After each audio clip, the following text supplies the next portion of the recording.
I never thought I'd hear it from her mouth.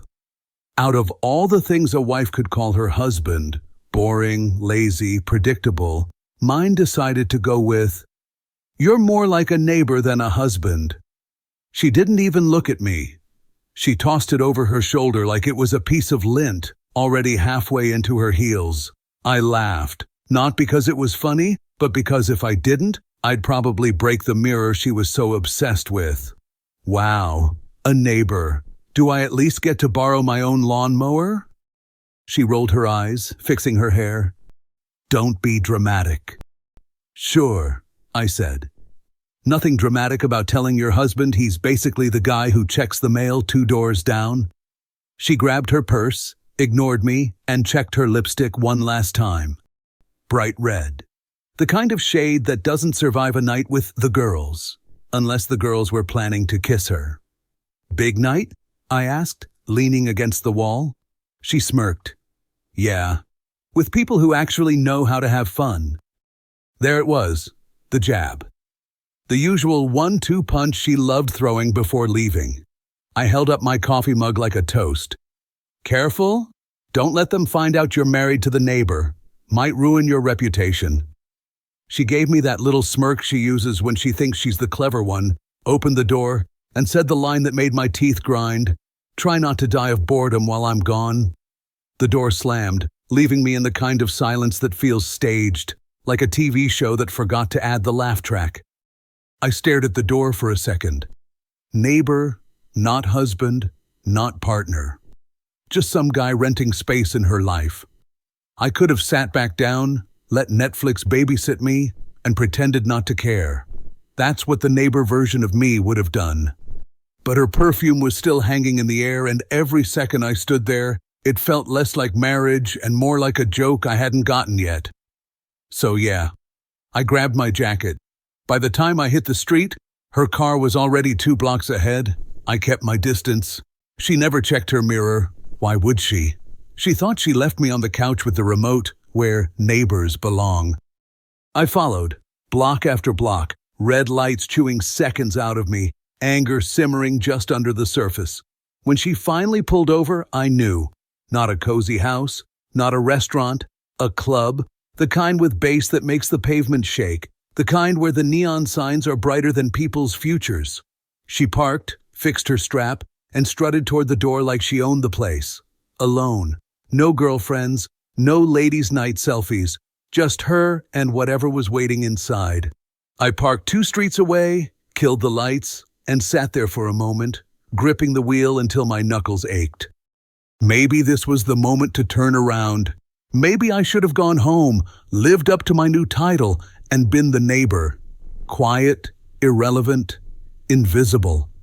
But neighbors watch. And tonight, I was done being invisible.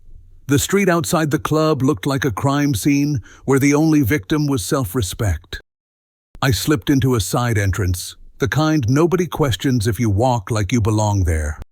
Inside, the air smelled like sweat, perfume, and bad decisions distilled into oxygen. Lights stuttered across the dance floor, freezing people mid-grind like crime scene photos. I kept to the shadows near the bar. Years of being the boring husband had given me the perfect camouflage. Nobody looks twice at a man who doesn't want to be seen. And there she was. Dead center on the dance floor, hair swinging, mouth curled in that laugh I hadn't heard in years. Not for me, of course. For him. Tall, gel in his hair, shirt half unbuttoned like he thought the world needed a peek. He had one hand on her waist, the other lifting her drink to his lips like they'd been sharing everything for a while now. My stomach clenched, but my brain was in overdrive. So these are the girls, huh? Didn't know your girlfriends had stubble and chest hair? She leaned in closer to him, and he whispered something into her ear that made her tilt her head back and laugh. That laugh. The one she buried years ago under grocery lists and passive-aggressive sighs at the sink. She'd resurrected it for this clown. I sipped my drink and muttered to myself, guess the neighbor wasn't invited to this block party. I had options. I could storm the dance floor, rip her away, and make a scene. I could walk out, let her think she'd gotten away with it, and plan my revenge later. Or I could do something worse, something she wouldn't expect. My fingers tapped the glass, heart thundering louder than the speakers. I felt eyes on me. A girl at the bar, brunette, short leather jacket, smirked like she already knew half my story. She looked once, looked again, and didn't look away. And just like that, the plan wrote itself. If I was just the neighbor, then tonight I'd be the neighbor she wished she hadn't underestimated. I pushed off the bar and walked toward her. "Rough night?"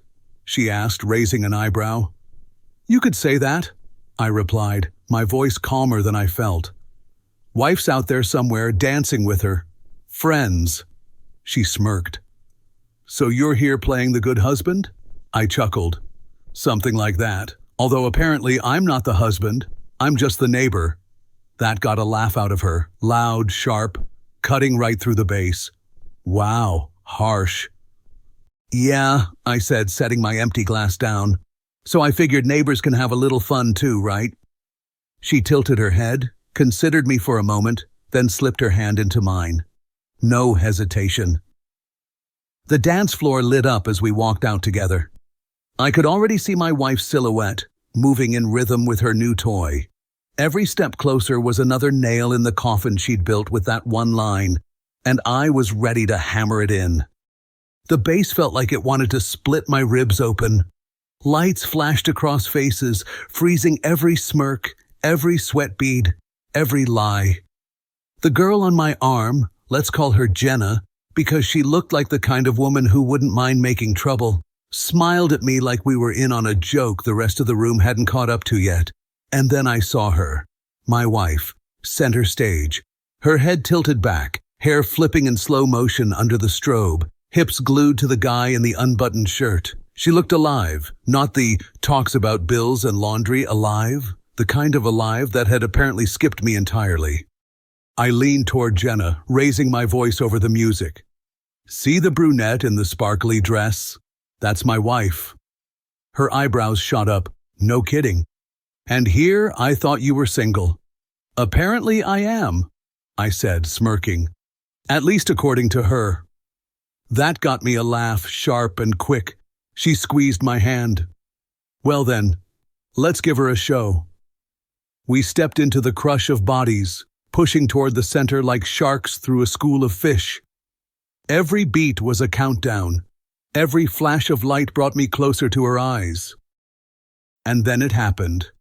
The collision, shoulder to shoulder. Her perfume hit me first, familiar, nauseatingly sweet, and then her face. She froze mid-laugh, eyes wide, mouth falling open. Her hand slipped off her lover's shoulder like she'd been caught stealing. "You!" she hissed, barely audible over the bass. "What the hell are you doing here?" I grinned, leaning in close enough for her to hear me. "What's wrong? Neighbors aren't allowed on the dance floor?" Her jaw clenched. "Don't play games with me." "Oh, trust me," I said, tightening my grip on Jenna's waist. "I'm just catching up. You've been playing them for a while." Her eyes flicked to the girl next to me, who, bless her soul, leaned in like we'd known each other for years. My wife's mouth tightened, that fake, confident smirk twitching like it wanted to collapse. "You're embarrassing yourself," she spat. "No," I said calmly. "I'm embarrassing you." Big difference. Her friend in the open shirt looked like he wanted to evaporate into the smoke machine. He muttered something about getting drinks and disappeared faster than her loyalty. My wife's hand shot out, clamped around my wrist. "You're leaving. Now." I leaned down, smiling like this was the best night of my life. "Sure, but let's be clear. If I'm just the neighbor, then I've got every right to live my own life. Don't look so shocked when I start." Her nostrils flared. "Outside, now." Jenna gave me a questioning look. I mouthed thanks and let her go. She winked, already turning back to the bar, clearly satisfied she'd been part of a scene worth retelling. My wife dragged me through the crowd, her nails digging crescents into my skin. The music swallowed us as the exit slammed behind. And out on the street, away from the noise, her mask cracked. "You humiliated me," she snapped, eyes blazing. I pulled my wrist free, shoved my hands in my pockets, and smiled that same calm smile that drove her crazy. "No, sweetheart. You did that all on your own. I just bought a ticket to the show." She yanked my arm again. "Car? Now." I laughed under my breath. Wow, neighbor privileges come with chauffeur duty too? What a deal. "Shut up," she snapped, heels stabbing the pavement as she stormed toward her car. "You've already made a big enough scene." "Oh, I made a scene? That's cute," I said, following just far enough behind to make her turn her head in anger. "Tell me, was it me grinding on some guy in the middle of the floor? Or was that another one of your girlfriends with a 5 o'clock shadow?" She whirled on me, eyes flashing. "Don't you dare twist this." I spread my hands. "Twist what? You left the house saying girls' night. I didn't realize one of your girlfriends came with cologne and chest hair." Her nostrils flared. For a second, I thought she'd slap me right there on the street. Instead, she spun on her heel and stomped to the car. The drive home was silence turned weapon. Only the tick of the blinker and the faint hiss of tires on asphalt filled the air. Her knuckles were white on the steering wheel. Mine rested casually on my knee because I refused to give her the satisfaction of seeing me clench. She broke first. "You humiliated me." I smiled at the windshield. "Correction, you humiliated yourself. I just happened to be in the front row." Her head snapped toward me, eyes wide. "You think this is funny?" "Not funny," I said, voice even. "Tragic, pathetic, predictable. But funny? Number not even close." She gritted her teeth so hard I could hear it. "You had no right—" "There it is," I cut her off. "The famous line, I had no right. You had every right to lie, sneak out, dance all over some discount Ken doll in the middle of a club. But me? I had no right to exist outside the box you shoved me in. Neighbor rights only, huh?" Her breath came out sharp, ragged. "You don't understand." "Oh, I understand just fine." I turned to her, my smile razor thin. "You don't respect me, you don't want me, and tonight you proved it. You wanted a husband who'd sit quietly on the couch while you played single in sparkly dresses. And when he dared to stand up, suddenly he's the bad guy." I slammed the brakes as we pulled into the driveway, tires screeching. The car jolted to a stop. "Get out."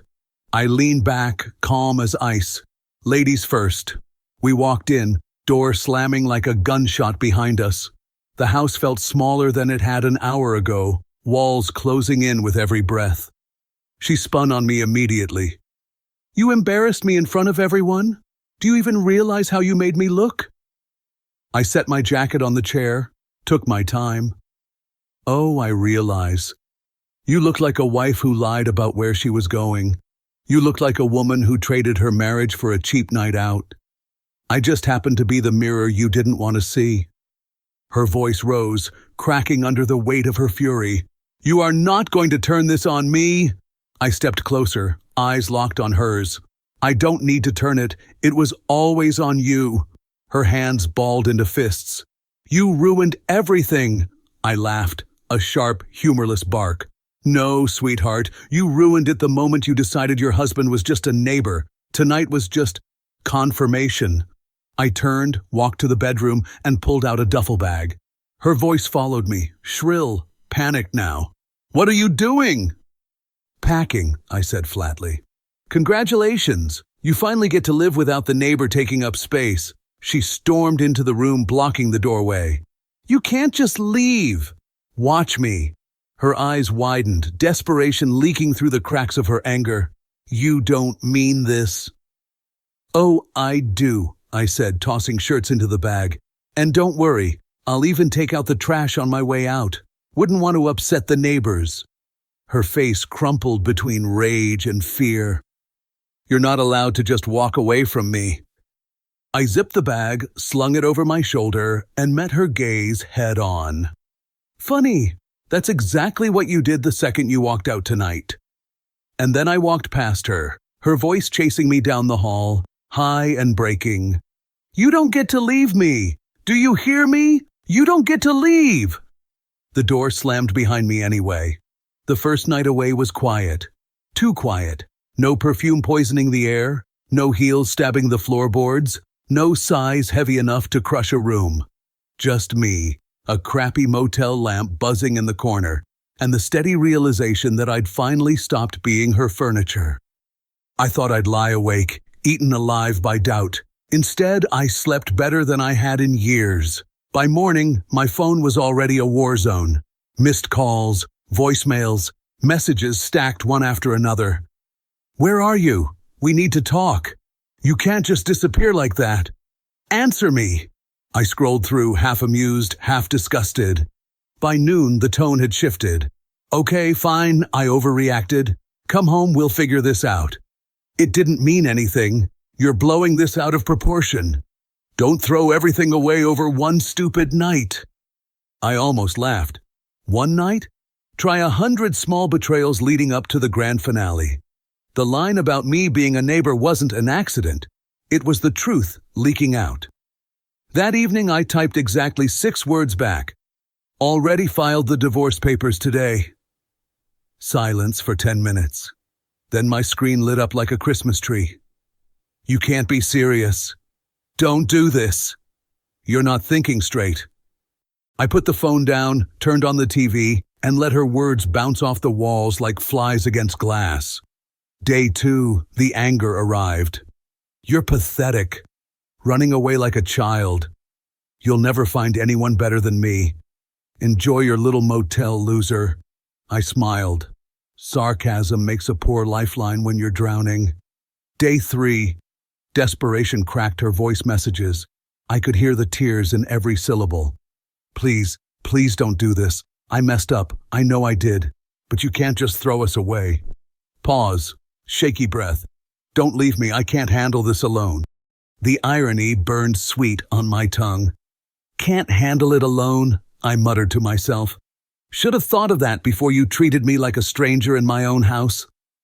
By the end of the week, she showed up at my friend's apartment, where I'd moved my things temporarily, pounded on the door like she owned the building. When I finally opened it, she stood there, mascara streaked, shaking with rage and panic all at once. You're not doing this, she yelled. Doing what? I asked, leaning casually on the doorframe. Respecting myself? Finally listening to what you really think of me? You called me a neighbor. Neighbors don't share beds, don't share lives. They wave from across the street, and I'm done waving. Her lip trembled. I didn't mean it like that. I cut her off, voice sharp. No, you meant it exactly like that. And guess what? You were right. I was your neighbor, but now I'm moving out of the neighborhood completely. She grabbed my arm, nails biting into my skin. You can't just walk away from me like this? I pulled free, steady, calm, final.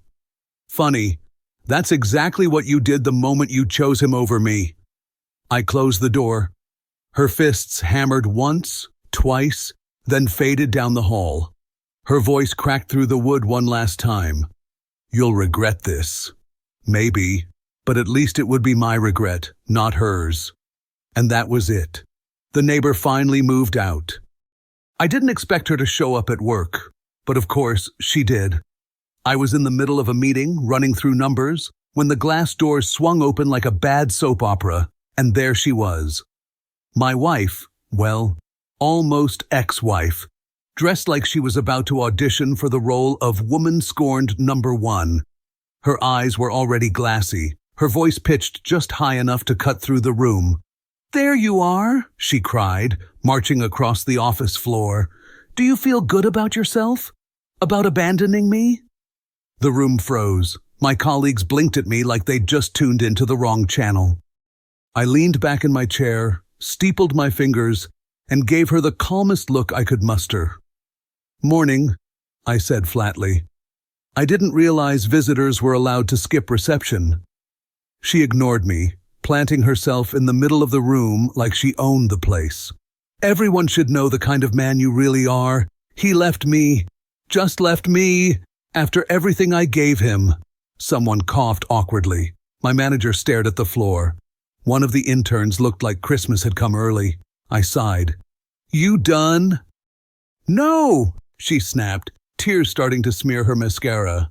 You're humiliating me, filing for divorce, running off like I don't matter. How could you treat your wife this way? I raised an eyebrow. Correction, ex-wife in progress. Let's keep the job titles accurate. Gasps from the peanut gallery. Her voice cracked as she turned to my colleagues. You see? You see how cruel he is? I gave him everything and this is how he repays me.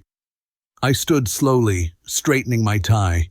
Walked over just close enough so she could hear me clearly, but the whole room could still catch every word. You're right, I said.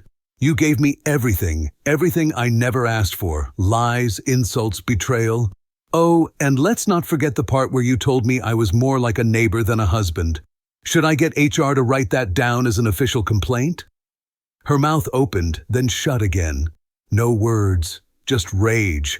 That was when security finally stepped in. Two guys in dark suits, moving like they'd been waiting for this episode all morning. Ma'am, you need to come with us, one said, gently but firmly taking her by the arm. She shrieked, Don't touch me! He's the monster, not me! They didn't argue. They didn't need to. They simply walked her out as she struggled and cursed, her voice echoing down the hallway until the glass doors shut again. Silence. Everyone stared at me. I adjusted my cufflink, sat back down and said, Well, where were we? Oh yes, quarterly projections. And just like that, the meeting continued. The divorce was fast, faster than I'd imagined. She came in with her usual act, watery eyes, voice trembling like she was auditioning for pity. But it didn't matter. Judges don't care about soap operas. They care about facts. And the facts were on my side. The lies, the screenshots, the witnesses who'd seen her wrapped around someone else while I was supposed to be the neighbor at home. When the papers were slid across the table, I signed them with a steady hand. Not shaky, not angry, steady. Like I'd been waiting to put my name on freedom for years. She signed like someone swallowing broken glass, staring at me as though I was the monster who destroyed her life. And maybe, in her head, I was. In mine, I was just finally leaving the cage. After that, I didn't go couch surfing. I didn't hang around in someone else's spare room like a runaway. I got my own place. Small, simple, but mine. No scent of her perfume poisoning the air. No half-heard sighs from the other room meant to cut me down. No sense of walking on eggshells in my own house. Just silence. The kind of silence that doesn't feel empty. It feels earned. At first, my phone buzzed nonstop. Messages stacked on messages. We can fix this.